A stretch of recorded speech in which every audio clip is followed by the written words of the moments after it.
239 لوگ اور ایک فلائٹ جو ہوا میں ہی غائب ہو گئی۔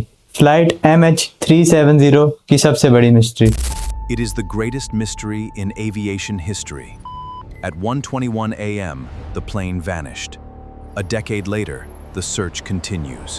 8 مارچ 2014 رات کے 12:40 ملیشیا کے کوالالمپور انٹرنیشنل ایئرپورٹ سے ملیشین ایئر لائنز کی فلائٹ MH370 بیجنگ کے لیے روانہ ہوئی۔ یہ صرف ایک روٹین انٹرنیشنل فلائٹ تھی، لیکن چند گھنٹوں بعد یہ ماڈرن ایویشن ہسٹری کا سب سے بڑی مسٹری بننے لگی تھی۔ آج بھی 10 سال سے زیادہ عرصہ گزر جانے کے بعد دنیا صرف ایک ہی سوال کا جواب ڈھونڈ رہی ہے کہ آخر فلائٹ MH730 کے ساتھ ہوا کیا۔ فلائٹ بوئنگ 777-200ER سے آپریٹ کی جا رہی تھی، جو اس وقت دنیا کے سب سے محفوظ پیسنجر ایئر کرافٹ میں شمار کیا جاتا تھا۔ اس فلائٹ میں 239 لوگ سوار تھے، 227 پیسنجر اور 12 کرو ممبرز۔ اکثر مسافر چائنا کے تھے، جبکہ باقی دوسرے ممالک سے تعلق رکھتے تھے۔ ہر شخص اپنی منزل کی طرف جا رہا تھا، پر کسی کو بھی یہ اندازہ نہیں تھا کہ یہ سفر کبھی مکمل نہیں ہونے والا۔ ایئر کرافٹ کی کمانڈ کیپٹن ظہیر احمد شاہ کے پاس تھی، جن کے پاس تقریباً 1800 گھنٹے سے زیادہ کا فلائٹ ایکسپیرینس تھا۔ ان کے ساتھ فرسٹ آفیسر فارق عبدالحمید تھے۔ فلائٹ سے پہلے روٹین انسپیکشن مکمل ہو چکی تھی اور ایئر کرافٹ میں بھی کوئی ٹیکنیکل ایشو نہیں تھا۔ ایئر کرافٹ 3500 کروزنگ الٹیٹیوڈ کی طرف بڑھ رہا تھا اور کیبن کرو اپنا روٹین کا کام کر رہے تھے۔ ٹیک آف کے تقریباً 40 منٹ بعد ملیشین انٹرنیشنل ایئر لائنز نے روٹین انسٹرکشن دی، کانٹیکٹ ہو چاہیے مین کنٹرول۔ کیپٹن زارے نے جواب دیا، گڈ نائٹ ملیشین 370۔ یہ MH370 کا دنیا کے نام آخری ریڈیو میسج تھا۔ چند منٹ بعد ویتنام ایئر ٹریفک کنٹرول نے جہاں ایئر کرافٹ سے رابطہ کرنا چاہا، لیکن کوئی جواب نہیں آیا۔ اس وقت ایئر کرافٹ کا ٹرانسپونڈر بھی اچانک سے بند ہو گیا۔ اب ایئر ٹریفک کنٹرول کے ریڈار میں جہاز پوری طرح سے غائب ہو چکا تھا۔ حیرانگی کی بات یہ تھی کہ نہ کوئی میڈے کال ملی اور نہ کسی ایمرجنسی کی انفارمیشن، لیکن اصلی حیرانگی ابھی بھی باقی تھی۔ شروع میں لگا کہ کمیونیکیشن ڈیوائس میں کوئی خرابی تھی، لیکن کچھ دیر بعد جو ملیشیا کے ملٹری ریڈار نے ریکارڈ کیا، اس نے پوری انویسٹیگیشن کو ہلا دیا۔ MH370 کریش نہیں ہوا، بلکہ اس نے اپنا روٹ بدل لیا۔ ملٹری ریڈار کے مطابق ایئر کرافٹ نے بیجنگ جانے کے بجائے ویسٹ موڑ لیا اور میلے پینسولا کے اوپر سے گزر کر اسٹیٹ آف میلیکا کی طرف چلا گیا۔ یہ ٹرن اتنا منظم تھا کہ انویسٹیگیٹرز کے مطابق یہ صرف کسی ٹرین پائلٹ یا آٹو پائلٹ کے ذریعے ہی لیا جا سکتا تھا۔ سب سے عجیب بات یہ تھی کہ اس سب کے دوران کاکپٹ سے کوئی ایمرجنسی میسج بھی نہیں بھیجا گیا۔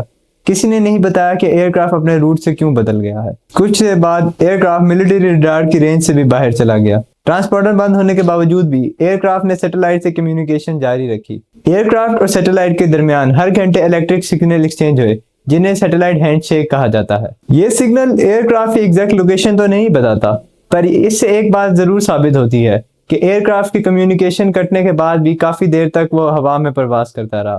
ایکسپرٹس نے ان سگنلز کا ڈیٹیل انالیسس نکالا۔ ملٹری ریڈارز اور سیٹلائٹ کی ڈیٹا کو ملا کر ایکسپرٹس نے یہ نتیجہ نکالا کہ aircraft southern Indian ocean کی طرف گیا تھا۔ یہ نتیجہ پوری دنیا کے لیے حیران کن تھا۔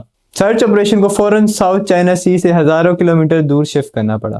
ملیشیا، آسٹریلیا اور چائنا نے مل کے ایویشن ہسٹری میں سب سے بڑے سرچ آپریشن کو شروع کیا۔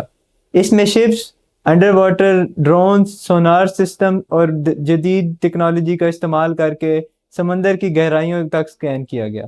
لیکن ساؤدرن انڈین اوشن دنیا کے سب سے مشکل اوشن کے علاقوں میں شمار ہوتا ہے۔ کئی جگہوں پہ پانی کی گہرائی 6000 میٹر سے بھی زیادہ ہے اور موسم اکثر ہی خراب رہتا ہے۔ مہینوں تک سرچ جاری رہی، پھر سال گزر گئے۔ 1,20,000 اسکوائر کلومیٹر سے زیادہ سمندر کی تہہ کو سکین کیا گیا، کروڑوں ڈالرز خرچ ہو گئے، لیکن نہ ایئر کرافٹ ملا، نہ بلیک باکس، اور نہ ان پیسنجرز کا کچھ پتہ چل سکا جو ایئر کرافٹ پر سفر کر رہے تھے۔ اس دوران سوشل میڈیا پہ درجنوں تھیوریز پھیلنا شروع ہو گئی۔ کسی نے ٹیکنیکل فیلئر کہا، کسی نے ملٹری آپریشن اور کسی نے ہائی جیکنگ۔ پھر 29 جولائی 2015 کو انویسٹیگیشن میں پہلی بار پیش رفت ہوئی۔ فرینچ کے آئلینڈ ریونین پر بوئنگ 777 کے ونگ کا ایک حصہ ملا۔ فرینچ انویسٹیگیٹرز اور بوئنگ نے تصدیق کی کہ یہ حصہ واقعی MH370 کا تھا۔ بعد میں موزمبیق، تنزانیہ، ساؤتھ افریقہ اور ماوریٹیس کے ساحلوں سے بھی ایئر کرافٹ کے کافی ٹکڑے ریکور ہوئے۔ سمندری کرنٹس نے بھی یہی ثابت کیا کہ یہ تمام ڈیبریز ساؤدرن انڈین اوشن کی طرف سے ہی بہہ کر ان ساحلوں تک پہنچی ہے۔ لیکن سب سے اہم چیز، ایئر کرافٹ کا مین ریک اور بلیک باکس آج تک بھی نہیں مل سکا۔ بلیک باکس کے بغیر انویسٹیگیٹرز کے پاس صرف military record, satellite hand shakes اور جہاز کے کچھ ڈیبریز موجود تھی۔ ان کی وجہ سے انویسٹیگیٹرز کا سالوں تک یہی سوال رہا کہ آخر ایئر کرافٹ نے اپنا روٹ کیوں بدلا۔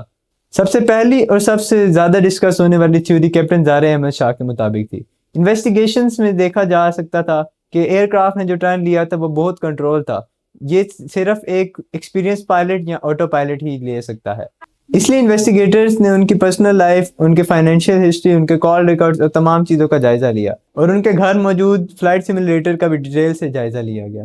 میڈیا رپورٹس کے مطابق سیمولیٹر میں انڈین اوشن کی طرف کچھ پریکٹس روٹس ملے تھے۔ اس نے کافی سارے سوال ضرور پیدا کیے، لیکن انویسٹیگیٹرز کو کچھ خاص ثبوت نہیں مل سکا کہ ان ساری چیزوں کا الزام کیپٹن زار شاہ پہ لگا سکے، اور ملیشیا کی آفیشیل رپورٹ نے بھی کسی شخص کو اس حادثے کا ذمہ دار نہیں ٹھہرایا۔ دوسری بڑی تھیوری ہائی جیکنگ تھی۔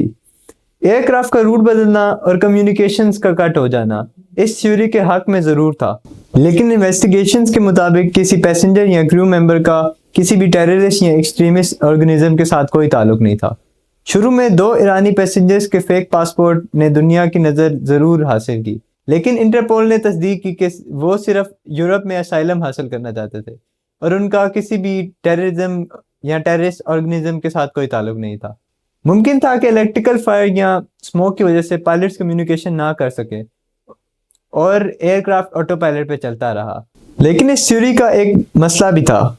MH370 نے ریڈار سے غائب ہونے کے بعد بھی بہت منظم طریقے سے روٹ چینج کیا اور تقریباً 7 گھنٹے تک پرواز کرتا رہا۔ اتنی دیر تک کنٹرول فلائٹ کو ٹیکنیکل فیلئر سے سمجھنا مشکل تھا۔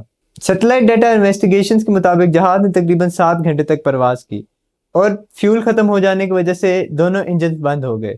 آفیشیل رپورٹ کے مطابق جہاز انڈین اوشن میں کریش کر گیا، لیکن یہ کنٹرول ڈچنگ تھا یا high speed impact, black box recover کیے بغیر یہ ثابت کرنا تھوڑا مشکل تھا۔ جولائی 2018 میں ملیشیا کی فائنل سیفٹی رپورٹ جاری ہوئی۔ اس میں یہ بتایا گیا کہ ایئر کرافٹ کا روٹ جان بوجھ کے بدلا گیا، مگر یہ ثابت نہ ہو سکا کہ کس نے اور کس مقصد کے تحت ایئر کرافٹ کا روٹ بدلا۔ اس کی وجہ یہ بتائے گی کہ ایئر کرافٹ کا ریک نہ ملنا اور بلیک باکس ریکور نہ ہونا، یعنی تقریباً 10 سال کی انویسٹیگیشنز پوری ہو جانے کے بعد بھی دنیا کے پاس صرف تھیوریز ہیں، لیکن کوئی یقینی جواب نہیں۔ اس حادثے نے صرف انویسٹیگیشنز ایجنسیز کو نہیں بلکہ ان 239 فیملیز کو بدل دیا۔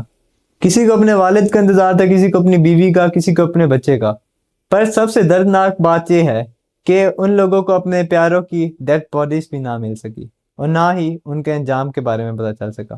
MH370 کے اس حادثے کے بعد ایویشن انڈسٹریز نے اپنے سسٹم کا دوبارہ سے جائزہ لیا۔ انٹرنیشنل سول ایویشن آرگنائزیشن نے ایئر کرافٹ کی ٹریکنگ اور ایمرجنسی رپورٹ کے نئے سٹینڈرڈز جاری کیے تاکہ مستقبل میں کوئی اور کمرشل فلائٹ اتنی دیر تک دنیا کی نظروں سے غائب نہ ہو سکے۔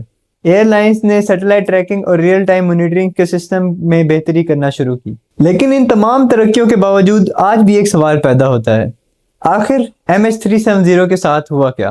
دسمبر 2024 کو ملیشین گورنمنٹ نے ایک بار پھر سے اس ایئر کرافٹ کو ڈھونڈنے کے لیے اپروول دیا، اور ایک امریکن کمپنی اوشن انفینٹی نے جدید ترین انسٹرومنٹس کا استعمال کرتے ہوئے یہ مشن شروع کیا، اور یہ مشن نو فائنڈ نو فی کے پرنسپل پہ رکھا گیا تھا، یعنی اگر ایئر کرافٹ کا ملبہ نہ ملا تو کمپنی کو کوئی پیمنٹ نہیں کی جائے گی۔ شاید آنے والے سالوں میں سمندر کی تہہ سے ہمیں کچھ ایسا ثبوت مل جائے جو اس پوری کہانی کو دنیا کے سامنے لے آئے، اور شاید بلیک باکس ہمیں وہ کچھ بتا دے جو کوئی بھی انویسٹیگیشن نہ بتا سکی۔ لیکن جب تک وہ دن نہیں آتا تب تک MH370 ماڈرن ایویشن ہسٹری کے ایک سب سے بڑی انسالو مسٹری رہے گا۔ ایک بوئنگ 777، 239 لوگ، اور ایک آخری میسج، گڈ نائٹ ملیشیا 370، اور اس کے بعد خاموشی۔ اگر آپ کو یہ ویڈیو اچھی لگی ہے تو لائک کرنا مت بھولیے گا، اور چینل کو لازمی سبسکرائب کیجیے گا۔ ملتے ہیں اگلی ویڈیو میں، تب تک کے لیے اللہ حافظ۔